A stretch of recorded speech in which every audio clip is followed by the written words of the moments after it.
Day 2, heading to a glacier. It's about a 2-hour bus ride, and then we're gonna check out this big ass glacier, real up close and personal. And the sad part is it will not be here in a decade. So we figured we have to see this thing before it's gone forever. But first, we eat. So in South American fashion, if you have to be on time, it's actually add 30 minutes onto it. So right now we're waiting. Sometimes even an hour. Sometimes an hour, yeah. It's like half hour to an hour. We were supposed to be down here at 8:30 and it's 9 o'clock now, and we're waiting for our tour to start. We're just hanging out, waiting in the courtyard of our hostel, having another cup of coffee, waiting for the show to get on the road. But yeah, always assume it's either 30 minutes late, but it's never on time. It's never on time. So the tour is creeping on an hour of being late. I'm starting to wonder if this thing is even happening.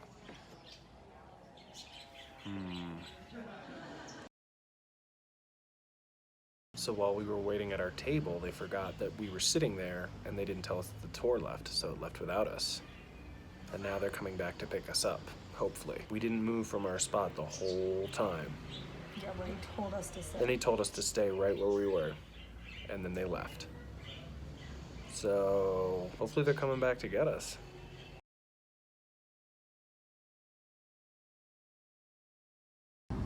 Finally got on the bus. Now the adventure begins. It only took an hour. In 20 minutes. In 20 minutes, yeah. Latin American time. Yep.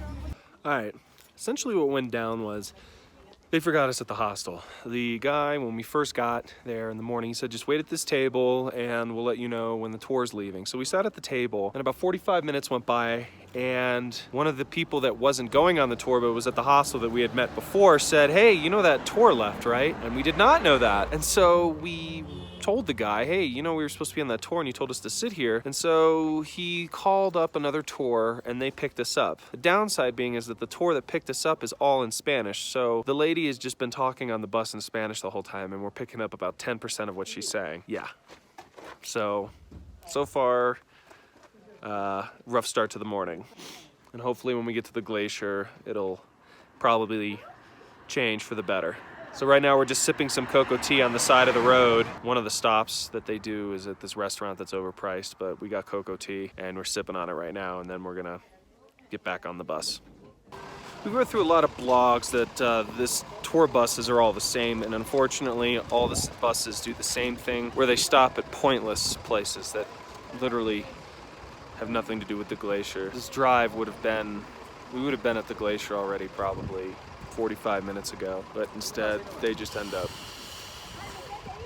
making us stop at places for souvenirs and stuff, overpriced restaurants and just pointless shit.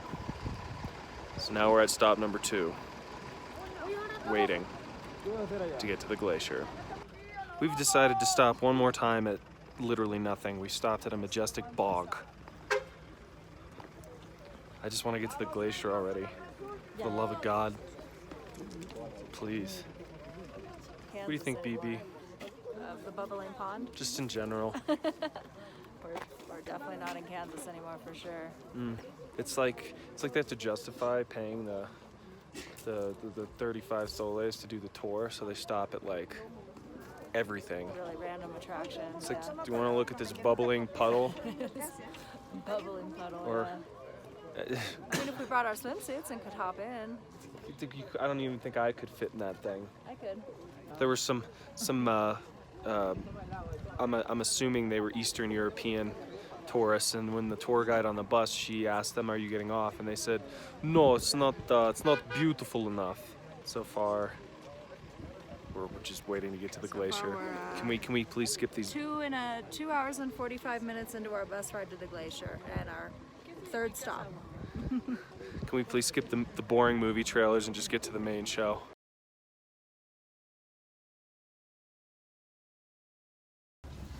Fourth stop.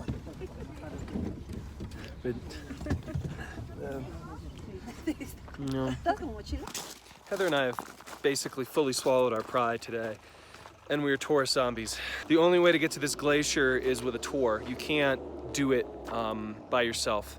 and there's no private rides that come here, and if there are, they're really expensive. So unfortunately, we had to pay 70 soles to get on a bus to get here, and then we had to pay another 60 soles to get into the park. Now that we're in the park, we're one of those fucking tour groups that gets off, looks at something for 15 minutes, then fucks off again. I fucking hate that shit. There's no way around it. And there's no way around it. We're literally just sitting on a bus listening to people play their own music, 8 different phones going off with whatever music they want. I'm gonna play some fucking heavy metal. Mental disclaimer about the bus. If you're a tall person like me, you're not getting any legroom. There's maybe a hand's width of legroom on these buses, just so you know.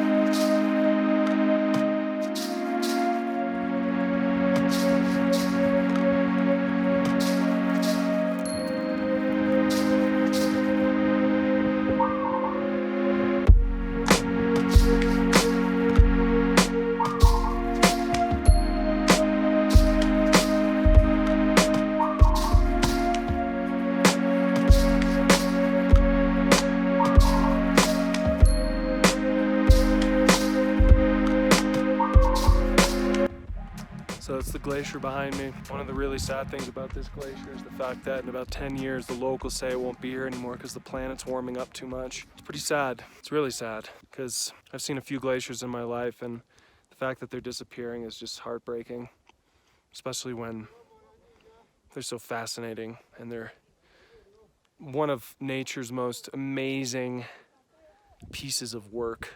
And it's a matter of time. You just have to see it before it's gone. They're slowly becoming the unicorn of ice.